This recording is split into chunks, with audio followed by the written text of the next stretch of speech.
Attack on Titan, the 4th and final season, part 2, has just provided us with our very last opening sequence for the series, and so in this video, we'll be uncovering and breaking down all the details and information you might have missed when watching this brand new opening. Spoilers ahead, so please proceed with caution. First off, the opening song's lyrics starts with rumbling, which is going to play a huge role in the upcoming arc since Eren will be triggering the rumbling thanks to his older brother Zeke's royal blood.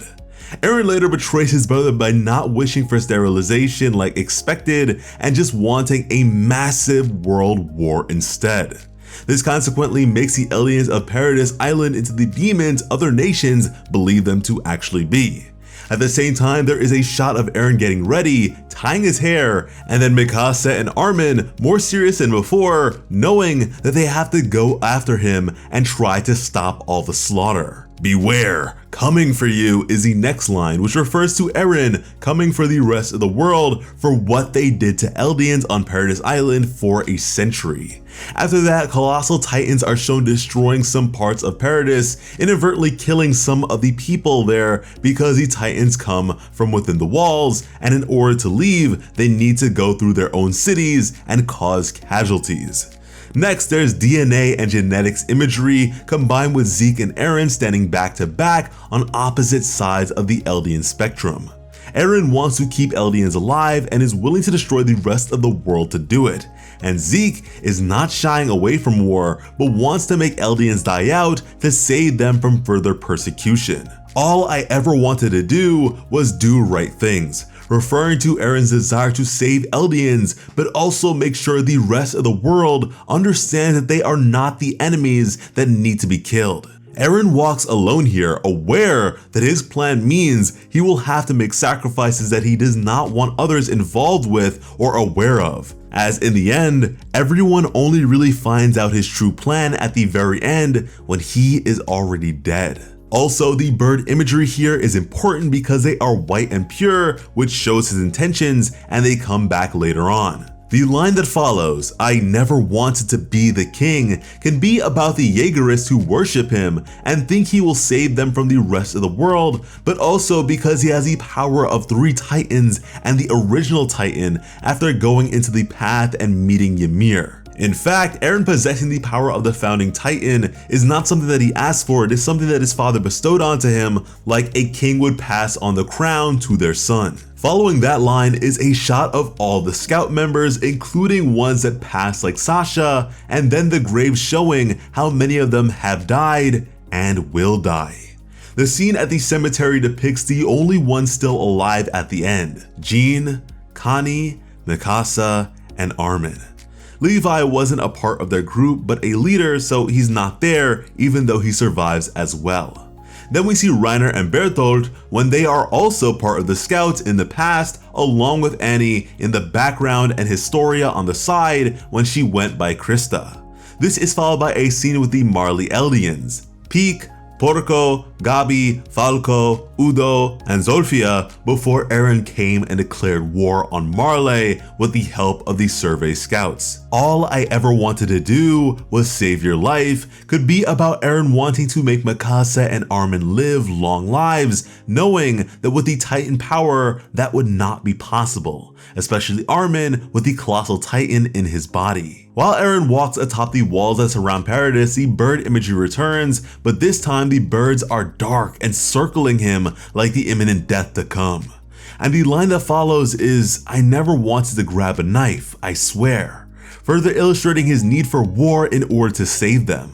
Then Mikasa is shown looking up with her shorter hair, blood on her face, and Hange upset and holding her head, both of them disappointed in the savior that Eren was meant to be. Next, Zeke as a child plays catch with the previous Beast Titan, Tom Kasaver, who he considered a father. Then it's Zeke as the Beast Titan attacking Paradise, followed by him in the path in human form where he meets Ymir for the very first time and she rebuilds his body. What we end up getting to see with the first episode of Season 4 Part 2. The scene then switches to Eren's Attack Titan running with hardened hands towards the Armor Titan. Tearless, fearless, burning blood, playing in the background as he does so. This points towards the upcoming fight between Eren and Reiner as Titans, because they know if Eren reaches Zeke, he will start the rumbling and claim so many lives in the process. We then have Peak as a human looking upset, then her fighting as a cart titan, Porco as a human with the reflection of a woman in the glass of the window next to him, and him as a jaw titan, and Annie in her human form blowing out cold air, referring to her getting out of the crystallization when Eren stops all titans from using hardening, and her back as a female titan, because yes, Annie is back. After that is Bertolt when he was the Colossal Titan and it being transferred to Armin below him. There is another shot of a Colossal Titan standing with flames everywhere, which could either be what Armin had to do to help Eren when he was hiding in Marley, or it could refer to what is going to come when the Colossal Titans from the walls are unleashed. But since the next scene is the Warhammer Titan when she was fighting Eren, the Colossal Titan scene is most likely just a callback to the first part of the final season. There's also an ominous shot of Eren as a Titan holding a crystal between his clawed hands, which is a less brutal way of depicting when he broke the crystallization of the Warhammer Titan and ate Lara Tiber to gain the power. A massive light fills the sky, and this is the path where Ymir has been for centuries, where all time converges and all titans are linked in history. Ymir floats upward when she died to become the original titan so long ago. The sky from the path switches over the sky of the human world, where the Marley ships that will try to stop the Colossal Titans are shown, launching everything they have to stop the rumbling. We go back to Eren in adulthood, devastated by history, to a scene from his innocent youth, not knowing Titans were part of his blood. This is followed by a subtle shot of a knife in his hand when he helps save Mikasa by stabbing her kidnappers. Eren has always tried to protect Mikasa by attacking whoever the enemy is, and that's no different when it comes to other nations and the rest of the world. This is followed by a number of scenes that show people in different cities and countries looking up at the Colossal Titans as they march and destroy and kill everything in their path, though they're not explicitly seen. The words lose it all," are repeated at the same moment. We go back to the past with a landscape scene of the Survey Corps at the beginning. Ymir and Historia on the left, Mikasa, Eren, Armin, Jean, Connie, Sasha in the middle, and Annie, Bertolt, and Reiner off to the right. They're all on top of the wall with a sunset or sunrise to show hope for the future, while the shot with Eren walking on the wall earlier only hinted at sorrow and despair. Mikasa then throws her scarf over her shoulder, the same one Eren had wrapped around her so many years ago, and this scarf symbolizes her attachment and faith in Eren in the future, considering when she gives it up with the rumbling. Then they're just innocent kids running and playing. Eren, Mikasa, and Armin before all the Titan discoveries, before Bertolt was ordered to destroy the wall with his Colossal Titan. The line, "I don't want anything," during this moment really shows how happy they were when they knew nothing of the war and the outside world. But we also see them running and standing in front of a tree, similar to the one that Ymir found when she was running for her life and gained the original Titan power, also similar to how Eren's grave grows a tree after many years. The naive Eren is then shown growing up, more and more serious and jaded by what he has found out, while Beware is screamed in the background. A close-up of his eyes shows the final form of Eren's Titan combination when he merges with the original Titan and gains Ymir's power to control them all. Eren screaming with the Titan marks in his face is likely the scream which the Beast Titan can use to command all the Titans, which Eren is able to trigger when he touches him, and also because he gains the ability from Ymir while in the path. The final shot is from below a Colossal Titan's foot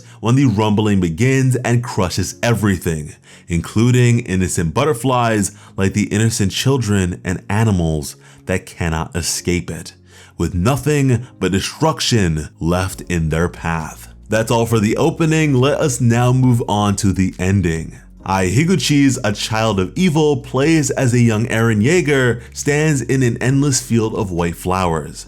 As he walks in this void, we see a drop of blood stain a flower. Just as the song picks up, Eren's iconic red scarf flies off and transforms into a bird. This is perhaps symbolic of Eren's only want, freedom. More importantly, it may hint at the anime ending being the same as the manga, what may elicit some negative feelings for a number of fans, but I digress. The bird flies through the night sky until it evaporates under a dome structure resembling a cage. But suddenly the landscape changes before Eren. There is a horizon with the sun, and the flowers have become multicolored. He is also shown to be outside, again a reference to his want to be beyond the walls. There are several stoic shots of a destroyed Paradise Island as Eren continues to walk on the flowers. He is no longer a child. Instead, it's his current appearance. The ending concludes with multicolored light enveloping Eren, and he disappears, leaving behind an empty, beautiful meadow, perhaps being representative of the world he is able to leave behind. These are clearly very jam-packed lyrics and visuals, and so hopefully you can appreciate our breakdown of them. And you can definitely look forward to plenty more in-depth Attack on Titan videos, along with our weekly breakdowns of the new episodes. And to make sure you never miss any of that, be sure to subscribe to Plot Armor with notifications on, because when it comes to bringing you some of the best Attack on Titan content on the platform, Plot Armor has you covered. As always, I'm Slice of Otaku. Thank you all so much for watching, and have an awesome day. I love you.